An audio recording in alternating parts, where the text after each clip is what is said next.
Ils ont vite oublié la ferveur des fêtes de fin d'année pour se remettre au travail. Et la deuxième session ordinaire de l'Assemblée nationale pour l'année 2017 peut se poursuivre ce mardi 2 janvier 2018 avec l'examen de la proposition de loi portant statut de la magistrature. 2 honorables députés avaient pris l'initiative de cette loi et l'analyse en commission a tranché pour la proposition du député Orden Aladatin qui était plus fournie que celle de son collègue Léon Basile Ahossi. La commission a adopté une démarche participative. Elle a recueilli les observations des magistrats réunis au sein de l'INAMAB, mais également celles des magistrats de la Cour suprême. Toutes ces discussions ont amené les commissaires à proposer un texte consolidé issu de la jonction des 2 propositions de loi et comportant plusieurs amendements par rapport au texte de base. Après la présentation du rapport de la commission des lois qui présente la mouture finale de la proposition de loi, les avis des commissaires et du ministre de la Justice, le débat général s'est ouvert. Cette proposition de loi vient à point nommé pour qu'une fois pour toutes, nous puissions mettre les magistrats à l'abri du besoin et renforcer leur indépendance vis-à-vis de quiconque, et en premier vis-à-vis des pouvoirs publics, aussi vis-à-vis des puissances d'argent. Sécuriser, c'est mettre le magistrat à l'abri du besoin. Sécuriser le magistrat, il faut donc que cela soit à travers des textes suffisamment pensés. Il est dit quelque part que c'est pour mettre les magistrats à l'abri.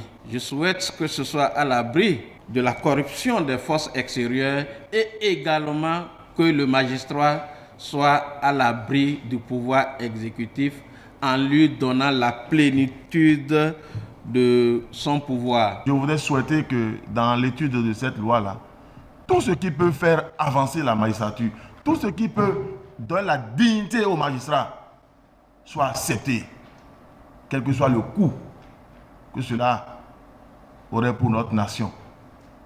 Une justice aux ordres, une justice malade et une démocratie en panne. Lorsque on aurait voté telle quelle cette proposition de loi, le magistrat qui commençait de travailler, il va voir son salaire multiplié par 1,75 grade initial, intermédiaire. Second grade intermédiaire multiplié par 2. Grade terminal, son salaire actuel va être multiplié par 2,75. Et hors classe, son salaire actuel multiplié par 3. L'une des mesures essentielles, c'est l'élévation du niveau de l'âge de départ à la retraite. L'une des mesures essentielles, c'est le renforcement des moyens matériels.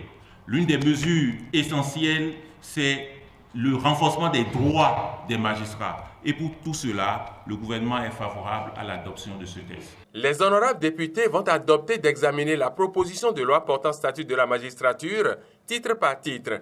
Des discussions particulières, on retiendra que les débats ont achoppé sur les conditions d'âge et de recrutement inscrites aux articles 30 et 38 du titre 2.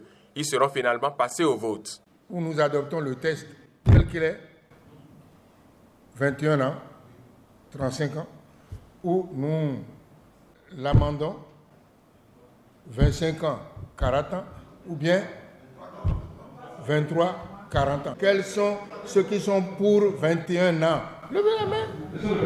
Non, le vote est lancé. Les députés ont adopté les titres 1, 2 et 3 de la proposition de loi. Ils vont poursuivre l'examen du texte de loi le jeudi 4 janvier 2018 avec le titre 3 qui court de l'article 68 à l'article 100.